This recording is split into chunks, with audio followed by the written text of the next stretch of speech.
हमारे चैनल पर आपका बहुत बहुत स्वागत है। हम इस वीडियो में बात करेंगे संविधियों के वर्गीकरण की कि हम संविधियों को कितने भागों में बांट सकते हैं। दोस्तों, अनेक फिलासफरों द्वारा और अनेक ज्यूरिस्टों द्वारा अनेक भागों में संविधियों का वर्गीकरण किया गया, पर हम उस फिलासफर या ज्यूरिस्ट को अपनाएंगे जिन्होंने सबसे अच्छा क्लासिफिकेशन किया है। तो दोस्तों, हम देखेंगे अकॉर्डिंग टू क्रेज के अनुसार। क्रेज ने 6 भागों में संविधियों का वर्गीकरण किया है। सबसे पहला वर्गीकरण उन्होंने बेस्ड ऑन टाइम, समय के आधार पर किया है। समय का मतलब यह निकलता है कि दोस्तों, जब कोई संविधि पारित की गई है उस समय के आधार पर उन्होंने संविधि का वर्गीकरण किया है। उसके बाद दोस्तों, उन्होंने टेरिटरी, क्षेत्र के आधार पर या विस्तार के आधार पर इसका वर्गीकरण किया है। इसके बाद उन्होंने तीसरा सब्जेक्ट मैटर या विषय वस्तु के आधार पर वर्गीकरण किया है। चौथा उन्होंने अधिनियम के उद्देश्य के आधार पर वर्गीकरण किया है। पांचवा उन्होंने मेथड के आधार पर वर्गीकरण किया है। छठवां उन्होंने समयावधि, ड्यूरेशन के आधार पर वर्गीकरण किया है। तो सबसे पहले हम देखेंगे दोस्तों, बेस्ड ऑन टाइम, समय के आधार पर उन्होंने किसी संविधि का वर्गीकरण किस प्रकार किया है। समय के आधार पर उन्होंने 2 भागों में बांटा है, विटेरा स्टेट्यूटा एंड नोवा स्टेट्यूटा। विटेरा स्टेट्यूटा यह एक लैटिन वर्ड है जिसकी इंग्लिश मीनिंग होगी ओल्ड स्टेट्यूट, और नोवा स्टेट्यूटा इसकी इंग्लिश मीनिंग होगी नई संविधि।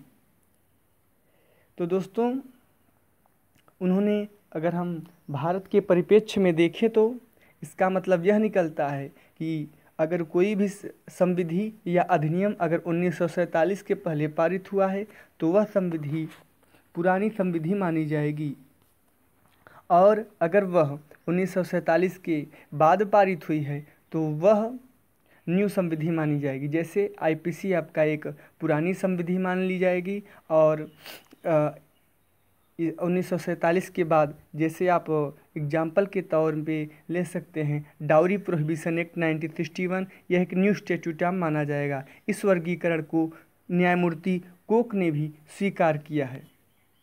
दोस्तों, अब हम सेकेंड पे चलते हैं।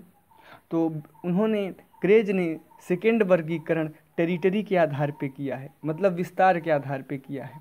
उन्होंने इसको भी 2 भागों में बांटा है, general statute and special statute.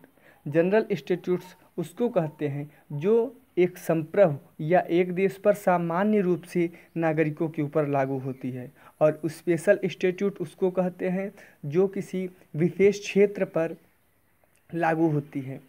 Example के तौर पे आप ले सकते हैं दोस्तों, जैसे कि आपका कॉन्ट्रैक्ट हुआ या आईपीसी हुआ, होल इंडिया पे लागू होता है, एप्लीकेबल होता है। बट स्पेशल स्टेट्यूट में आप ले सकते हैं जैसे कि कोई जनजाति विधियां बनाई जाती हो जो कि स्पेशल क्षेत्र पर लागू होती हैं। थर्ड पे हम बात करेंगे दोस्तों, जो उन्होंने बांटा है सब्जेक्ट मैटर या कंटेंट के आधार पर, वह है, पहला उन्हें बांटा है फंडामेंटल स्टेट्यूट, दूसरा प्रोसीजरल स्टेट्यूट, तीसरा पेनल स्टेट्यूट, चौथा टैक्स स्टेट्यूट। फंडामेंटल स्टेट्यूट वह स्टेट्यूट होते हैं जो हमें अधिकार और कर्तव्य प्रदान करते हैं, और एग्जाम्पल के तौर पे आप ले सकते हैं जैसा कि हमारा संविधान हमें अधिकार और कर्तव्य प्रदान करता है। और दूसरा प्रोसीजर स्टेट्यूट, इसे आप साक्ष्य विधि 1872 और प्रक्रिया विधि 1973 एग्जाम्पल के रूप में ले सकते हैं। इसके बाद अगर हम बात करेंगे दोस्तों पीनल स्टेट्यूट की, तो इसमें आप भारतीय दंड संहिता 1860 को ले सकते हैं एग्जाम्पल के तौर पर, और टैक्स लॉ आप कराधान विधि 1961 एग्जाम्पल के तौर पर ले सकते हैं।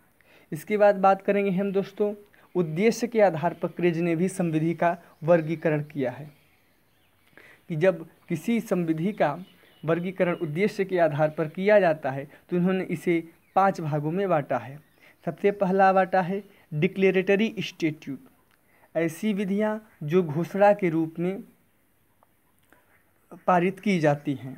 और दूसरा संहिताकरण विधियां, कोडिफाइंग स्टेट्यूट, जैसे कि आप समझ सकते हैं आईपीसी का भी कोडिफाइंग, एक आईपीसी कोडिफाइंग ला है, कॉन्ट्रैक्ट कोडिफाइंग ला है, तो इसे संहिताकरण वाली विधियों के आधार पर बांट सकते हैं। तीसरा हुआ दोस्तों कंसोलिडेटिंग इंस्टीट्यूट, मतलब समेकन करने वाली विधियाँ।